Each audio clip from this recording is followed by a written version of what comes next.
సుఖ శాంతులు కూర్చును షిరిడి సాయి కథ మధుర మధుర మహిమాన్విత బోధ సాయి ప్రేమ సుధా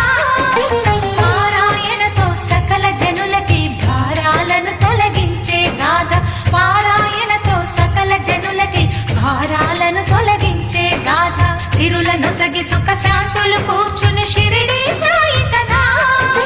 మధుర మధుర మహిమాన్విత బోధ సాయి ప్రేమ సుధా